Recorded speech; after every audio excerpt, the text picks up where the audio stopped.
But these days, nearly every single video I see online about getting cinematic footage out of your drone seems to just be an ad for ND filters that have been sent out for free.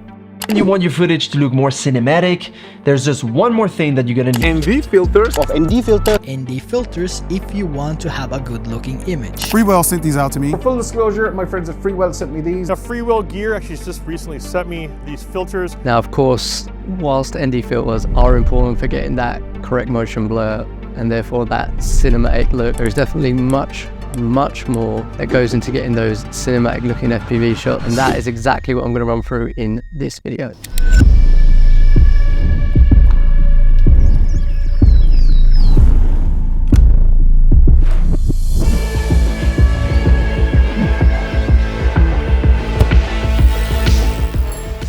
Alright, so first of all, we're going to run through some flying tips for better cinematic footage, and then we're going to run through the optimum camera settings as well.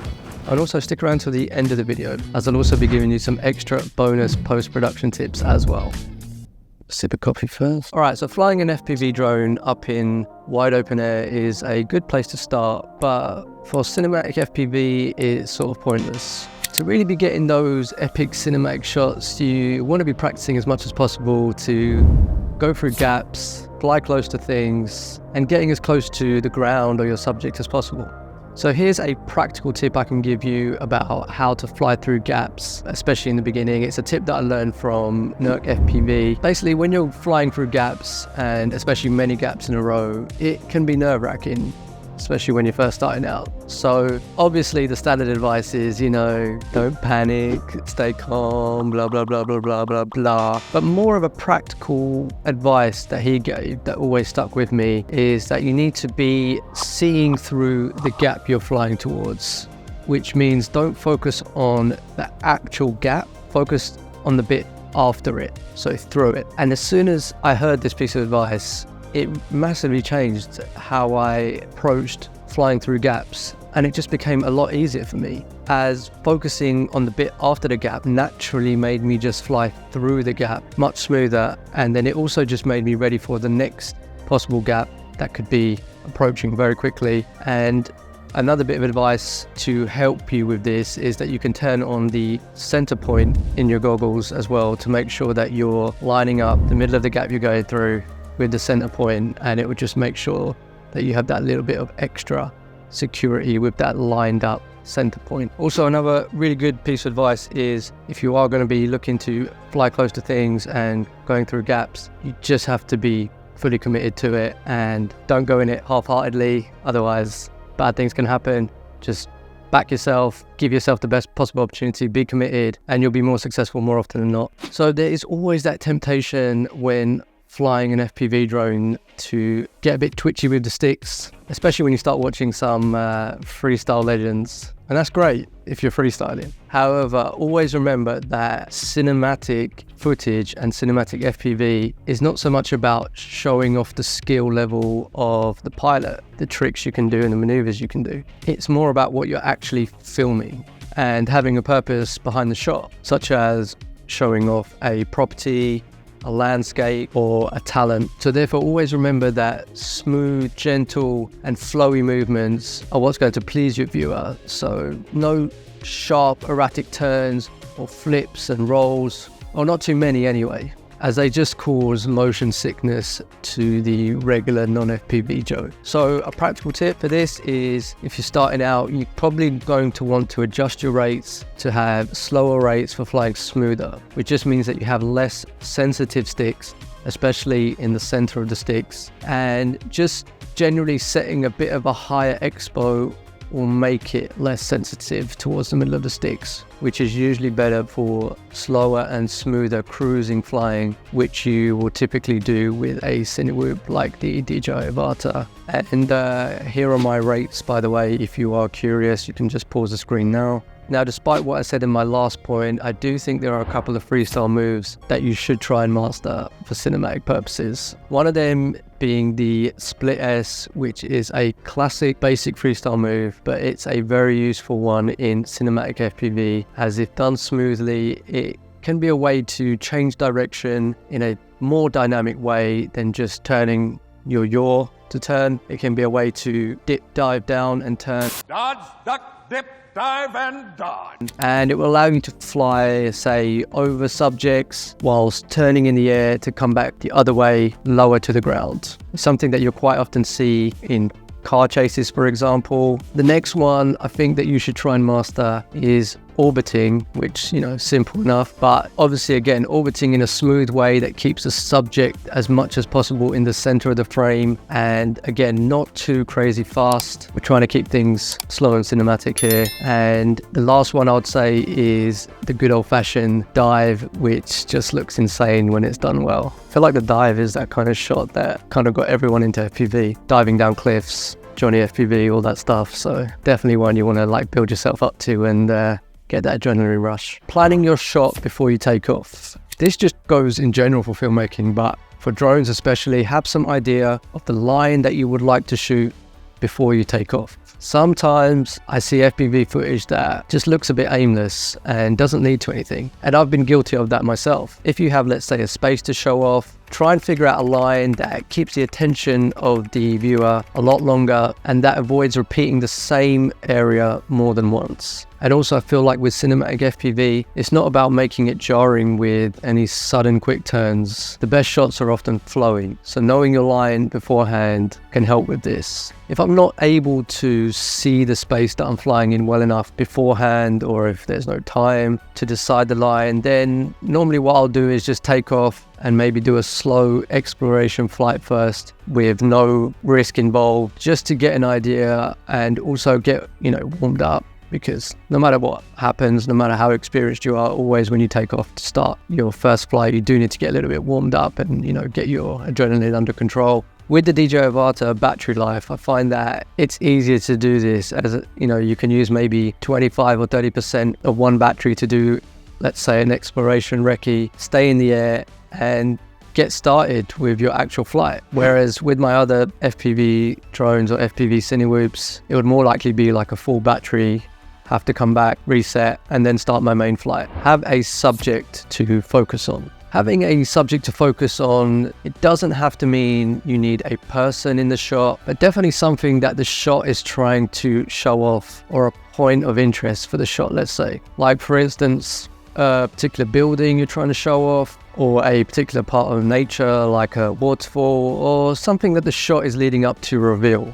I think that's the great thing about FPV, to be honest, is that you can actually go from a completely different area and through a different space to reveal your subject, which just adds to the anticipation of the viewer. And this is really harnessing the power of these drones more than any other type of filmmaking gear. Sorry, I think I just went off on a bit of a tangent there, but I think you're getting what I'm trying to say. Sometimes I'll start a sentence and I don't even know where it's going. I just hope I find it along the way.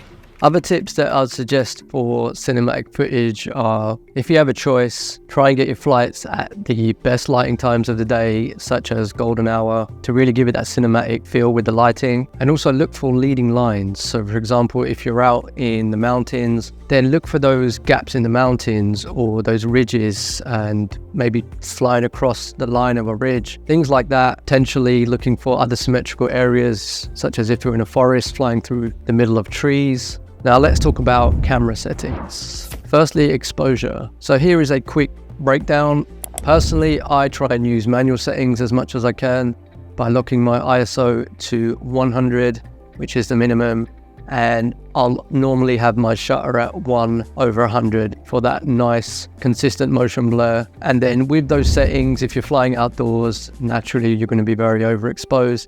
So to correct that, you just add an ND filter, an ND816 or even a 32 for those crazy bright days. Just allows you to get that more realistic motion blur that, you know, our eyes are used to, and that just adds to that cinematic look, in my opinion. Now, as a rule of thumb in the world of videography, to get that cinematic look that we're used to seeing in, say, Netflix type films, you want to be trying to look after the highlights as much as possible. Generally speaking, sometimes the highlights are blown out on purpose, that's more of a style, but generally speaking, you want to try and look after them. But that's you know, not to the expense of having the shadows too dark, which in some scenarios with smaller sensor cameras, action cameras, you know, the O3 air unit, it's quite tricky to do, to find that balance. But what I will say is, generally it's easier in post-production anyway to bring up the shadows than it is to rescue the highlights after they've clipped. So I'd say generally try and expose a little bit darker, you know, on a brighter day than you normally would, and you should be able to fix that in post by rescuing the shadows. And therefore, you know, if you look after the highlights, like I said, as much as you can with an action cam or an O3 air unit, then your footage should be looking good after all, especially after you've done a color correction and any grading. Now that's mainly for outdoor settings when the light is pretty consistent. But however, if I'm doing any sort of flying where I may be indoors for a bit and then head on outdoors, like some kind of real estate shooting, I've tended to use auto shutter settings in those scenarios, whilst having the meter set to 0 for exposure and giving a bit more wiggle room to the ISO to the max of 400 for the darker areas. And therefore, even if there is a tiny little bit of noise, maybe in the shadowy areas in post, that's pretty fixable with some denoiser, and it just allows me to make sure that, you know, I'm getting as balanced an image from the outdoors to the indoors as possible. Film as flat as possible, which for the DJI Avata is decent-alike for more flexibility with grading in post, and also try and keep the in-camera sharpening down to the minimum, or maximum keep it at 0 depending on your taste. Use a higher frame rate, 50/60 frames per second, with a shutter of 1/100 or 1/120. Now this has two benefits, as to be honest, you shouldn't really be flying with anything lower than 50 frames per second, as it will just look quite weird and jarring in your goggles. But the second advantage of this is it will also allow you to add slow motion to particular parts of your footage where you may need it as part of the story. The nature of FPV footage is that it can be a bit too fast in some scenarios, and speeding up and slowing down is something that we should be able to do when we need to, but it's actually sometimes a lot easier to just film at a higher frame rate and then slow down or speed up particular parts in post, especially if you're not sure beforehand which parts you want to be sped up or slowed down. White balance. This is something I look to lock in whenever I can to avoid changes in color that will make color grading in post harder. And if you're unsure how to set your white balance, then here's a chart with some guidance on what white balance you should use if you are unsure. The only exception to this rule, and where I may use auto white balance, is if the shot is going through spaces with different color temperatures, such as a house tour that has tungsten lighting inside and then obviously daylight outside. That is a situation where I'd use auto white balance to make sure it changes for the correct white balance when I'm outside or inside. All right, so true to my words, some bonus post-production tips. Number 1, stabilizing in post. So if you are new to FPV and let's say the DJI Avata is your first drone, you might not know this, but you actually want to be turning off the stabilization in the camera. And also, whilst you're there in the goggles, set your field of view to wide. If you do this, you'll be able to record the gyro data as a separate file to the SD card, and then you can run it through a software called GyroFlow, which is completely free, and it's just absolutely amazing for stabilizing your footage to a very, very high standard professional level. You might be asking, is the Rocksteady built into the DJI Avata good enough? And yeah, it sort of is okay, but definitely you will see the difference if you did them side by side. Stabilizing in post is much better in my opinion, especially for those tricky flying scenarios where you might have some prop wash, some wind involved that really shakes up your drone. GyroFlow can just rescue those moments, whereas most of the time Rocksteady or Hypersmooth in GoPro won't be able to do that. The only sort of downside to using GyroFlow and stabilizing post is it does crop in a little bit, but me personally, I've never minded losing a little bit of resolution for that extra cinematic smoothness. Color grading. Now, as I mentioned before, filming as flat as possible. So for example, with the Avata, desync-alike will give you more room to do any kind of color correction and grading in post. There are many LUT packs out there for cameras like the GoPro or for the O3 DJI Air unit, and they all do a great job. But if you didn't want to use those, you can quite simply add a quick and simple color correction to your videos like this, and then you can also apply a grading style by playing around with these sliders down here.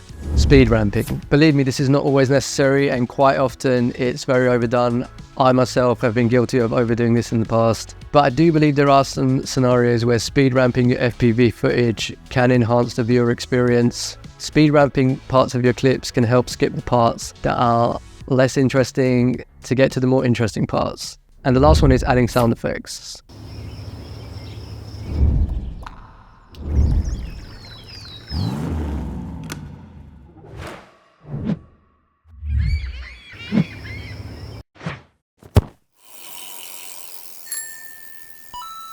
This is a whole video in itself, which I have made and I'm going to link down in the description, but I just wanted to mention it as sound when it comes to video production is half of the experience. So while sticking music under the footage is a quick and dirty option, taking the time to add those immersive sound effects as well, such as whooshes when flying past something, or some Foley sound effects of bikes if you're filming bikes, for example, forest sounds if you're filming in a forest. These sound effects can really heighten that cinematic experience. But word of warning, make sure you keep the sounds subtle and not too obvious. The sounds that you add need to make sense and be there to heighten the experience, not so loud that they become jarring and actually take your viewer out of the video and make them actually notice the sound effects. They need to be subtle. If you made it this far into the video, guys, thank you so much. Hope it's helped you out. Hope you've learned something. And if you want to know more about the DJI Avata drone, which is currently my favorite, then check out one of these two videos here, and I'll see you in the next video. Take care and have a wicked day.